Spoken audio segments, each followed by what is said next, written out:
Good morning सर्वांना। तर आत्ता टाइम झालेला आहे 8:30 वाजून गेले तर आता सेशन आहे, मला सेशनला जायचं आहे आणि माझ्यासोबत एक आज खूप मस्त म्हणजे एक चांगले माणूस की आज शिल्लक आहे असं दाखवणारा एक इन्सिडेंट झालेला आहे, तर मी तुम्हाला नक्की सांगतो।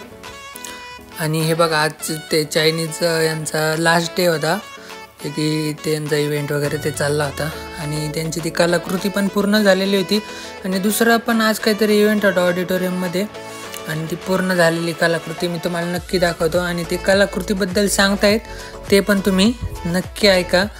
खूप मस्त सांगतायत ते ती कलाकृतीचं कारण वगैरे त्याच्या मागच्या सगळ्या गोष्टी, तर ऐका तुम्ही ती।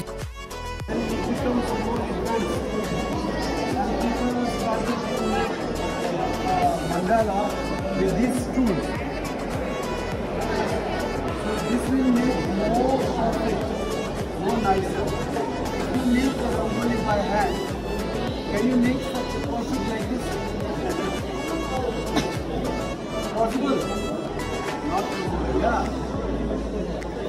Is picture allowed? Yeah. Please go ahead. Okay. So before we create the mandala, we do the Bhumi Puja. Take the permission from the first goddess. We call it Tripuri Devi.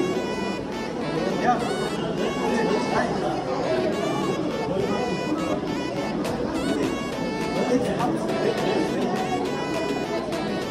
Okay. Then after that we will start to do the first dance. After that we start to create this mandala. Okay, so before we create the mandala, once we do prayer and we do visualize then after that, sorry, I'm coming to that first. Let me finish, Then after, we finish this, then we will infuse that mandala into this mandala. So this mandala will become very powerful, very blessed. Okay, so the purpose of mandala, when you make a mandala, this means you cannot make single mistake. So we have to pay full attention. This is the practice of mindfulness. Their mind doesn't go here and there in the present time, but they are doing. Okay, and this mandala also includes so many practices, like the practice of compassion, love, everything. Okay, this mandala we call it our Lokeshwara Buddha's mandala. Not this one. That small one. Okay. Buddha has a different manifestation. Our Lokeshwara Buddha, we call it Compassion Buddha. Okay. Under that you can see the Dalai Lama portrait. Can you see that? Portrait. Yeah. So Dalai Lama, we Buddhism consider him as a avatar of the Compassion Buddha. Compassion Buddha. Okay. Even today, world people are saying he is the symbol of peace and compassion. So this year. आणि त्यांनी पूर्ण माहिती वगैरे सांगितली आणि त्याच्यानंतर double ते महापूजा काहीतरी त्यांचं करून डबल ते समाप्त करत होते, तर ती महापूजा पण ऐका आणि जर कोणाला भाषा कळली तर नक्की कमेंटमध्ये सांगा।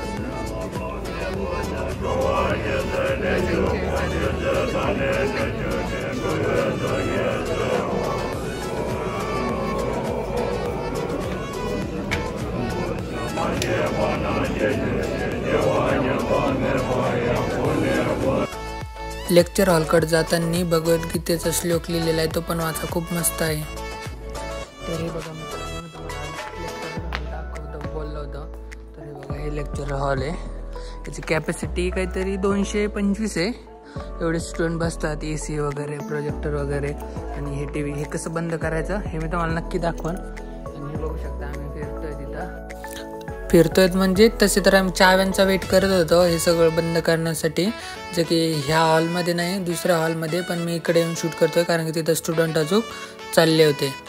आणि हे बघा शिवलिंगम सर मला सांगतायत इथं जास्त शूट नको करू, चला आपलं ते बंद करून जायचे आहे.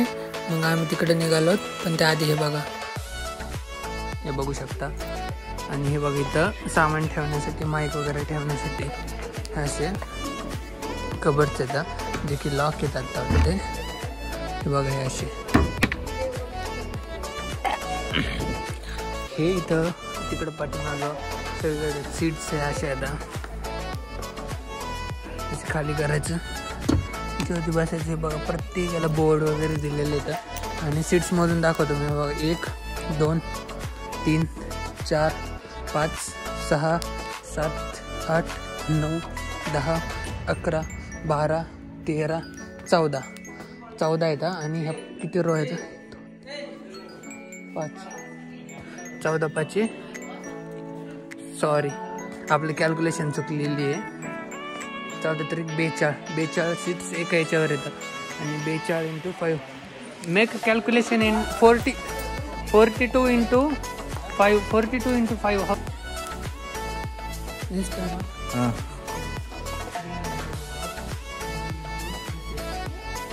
go downward. Wait.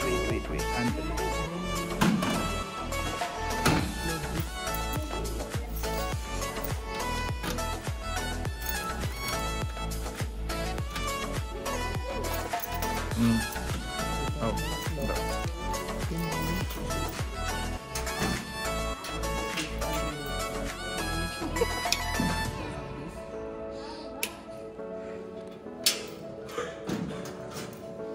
Done? Done. This is another server. To unlock first. I'm looking well now. Nice na? Nice. Then here is first button. Okay? Okay. Done. This is second button. Long press. Until the screen get off. Then next is two plugs. Two switches are here.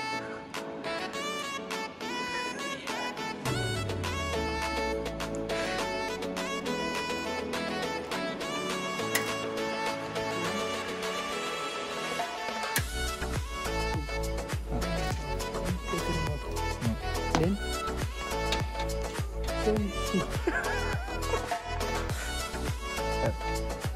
projector get off. See this remote.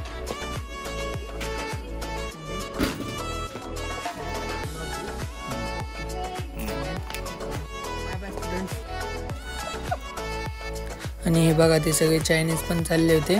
आणि इथं आम्ही थोडे 2-3 photo काढले student गेल्यावरती. आणि मग नंतर आम्ही पण घरी आलो. तर मित्रांनो मी तुम्हाला सकाळी बोललो होतो एका इन्सिडेंट बद्दल सांगतो की माणूस काय जिवंत आहे किंवा लोकांना भरोसा आहे याच्याविषयी सांगतो म्हणून. तर ते आत्ता सांगतोय. सकाळी घडलं असं बघा की मी रिक्षाने चाललो होतो आणि माझ्याकडे जिओचं सिम आहे. आणि इथं जिओचं नेटवर्क जरा कमी चालतं, एअरटेल जास्त चालतं. माझ्याकडे BSNLचं पण सिम आहे, पण BSNLचं पण नेटवर्क कमी चालतं म्हणून मी ते यूज नाही करत. मी जिओच यूज करतो. नेटवर्क कमी चालतं म्हणून मी सकाळी रिक्षावाल्याला पेमेंट करत होतो. अगोदरच त्यांच्या रिक्षामध्ये स्कॅनर लावलेलं असतं, तर मी त्याच्यावरती स्कॅन केलं, पेमेंट करत होतो. तिथपर्यंत जाऊस्तोवर 2-4 मिनिटं लागतात, तोपर्यंत काय पेमेंट झालं नाही. मग मी त्यांना बोललो की कॅश घ्या. ते बोलले की सुट्टे नाहीत, कारण माझ्याकडे 200ची नोट होती आणि नॉर्मली मी सुट्टे रोज ठेवत होतो, पण नेमकं आज सुट्टे नव्हते. आणि म्हटलं सुट्टे असतात रिक्षावाल्याकडे किंवा मी नॉर्मल 2-3 जण जातात त्याच्यामुळं तर भागून जातं की एकत्र पैसे दिल्यावरती किंवा कोणाचं नेटवर्क चालू असतं, कधी आता कधी नंतर असं काहीतरी होतं. पण नेमकं आज मी एकटाच गेलतो आणि मग पेमेंट पण नव्हतं. तर त्या रिक्षावाल्याचा विश्वास बघा की तो मला बोलला आता नाही, तू नेटवर्क आलं ना मग ह्या स्कॅनरवरती पेमेंट कर. बघा म्हणजे किती विश्वास असेल त्याला. मग मी रस्त्याने चालता ट्राय करतच होतो. थोडं गेटच्या थोडं बाहेरपर्यंतच गेलो आणि लगेच पेमेंट झालं. म्हटलं खरंच अजून पण माणुसकी शिल्लक आहे. तर चला तुम्हाला तो इन्सिडेंट सांगितला. आणि आज मी हे बघा हे करतोय, एक थोडा अभ्यास करत होता आल्यावरती AI एजंट विषयी, आणि ते झालेलं आहे. त्याच्यानंतर आता आजचा ब्लॉग मी एडिट करतो आणि अपलोड करतो. तर चला भेटूया नेक्स्ट ब्लॉगमध्ये. आणि व्हिडिओ आवडल्यास चॅनलला सबस्क्राईब करा, व्हिडिओला लाईक करा, आणि तुम्हाला काही वाटत असेल की कशामध्ये इम्प्रूव्हमेंट वगैरे तर ते कमेंट करून नक्की सांगा. आणि ब्लॉगमध्ये काही जास्त आवडले तर ते पण कमेंट करून सांगा. तर भेटूया नेक्स्ट ब्लॉगमध्ये. Bye bye, good night.